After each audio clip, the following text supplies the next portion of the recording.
Hej, jeg hedder Oscar. Velkommen til Gøtzsches Bådbyggeri. Kom ind og se, hvad vi laver. Jeg hedder Oscar, og jeg er i lære som bådbygger. Danmark er omgivet af vand, og jeg er fra Holbæk af. Det er en havneby, hvor der har været skibsværft, og det er egentlig der, jeg har slået mine folder. Jeg har haft interesse for både mange år, men jeg har egentlig bare tænkt, at jeg skulle sejle den. Så er vi kommet ind i værkstedet, og det er min mester Nikolaj. Hvad skal vi lave i dag? Vi skal have fat i fejeprammen derude. Der er røget i toften, og jeg tror også, der er oppe i tofteknæet.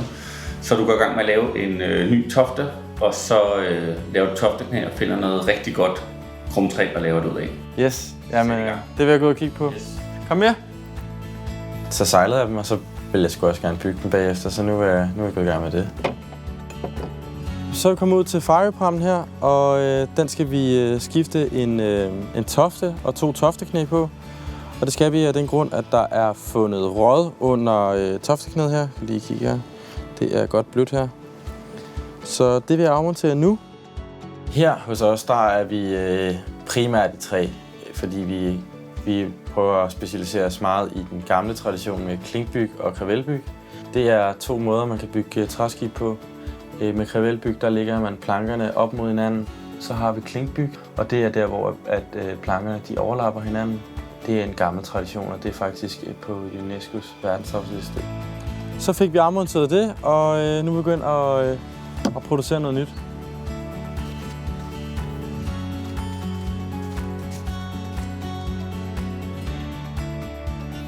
Ja, så har vi tofteknæet her, og jeg har fundet et stykke krumtræ her med nogle gode åre, der følger godt med. Så vi vil placere tofteknæet her og tegne det op, og så skære det, så vi kan få etableret et nyt knæ.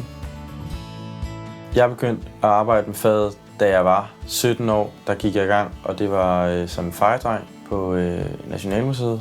Og så fortsatte jeg egentlig her, efter jeg havde været på skoleskib. Jamen, som bådbygger, så har man en masse forskellige værktøjer, og meget af det er noget rigtig gammelt noget. Vi har jo, lad os starte med sådan en klassiker her, helt normalt stemmejern.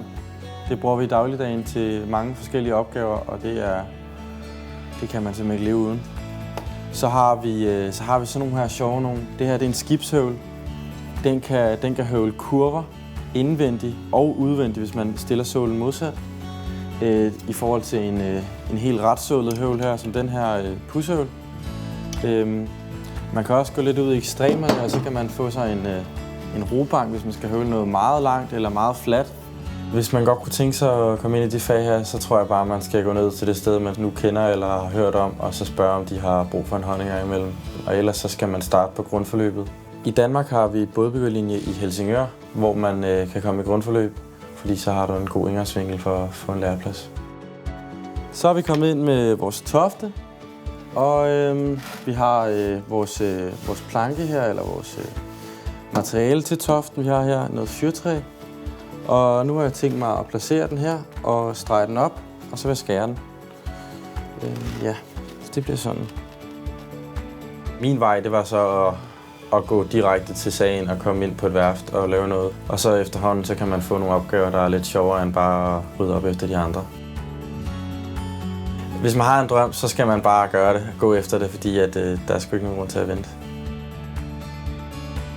Faktisk så nogle gange så arbejder vi også med andre faggrupper, såsom en smed, som hvis vi skal lave beslag eller andre former, så kan han lave det for os, så kommer vi med en skabelon til ham.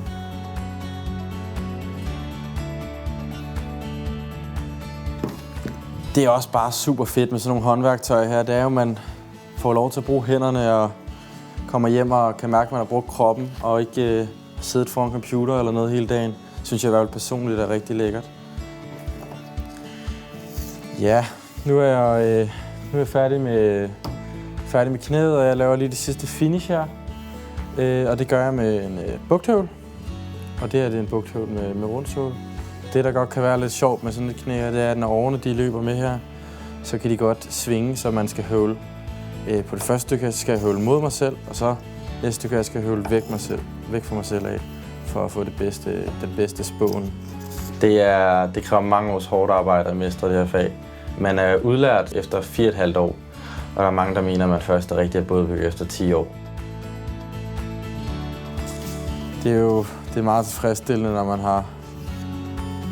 når man er færdig med sådan et stykke træ her, og nå fra den grove del til den fine del, og så skal jeg ud og montere det på den båd, man nu er i gang med.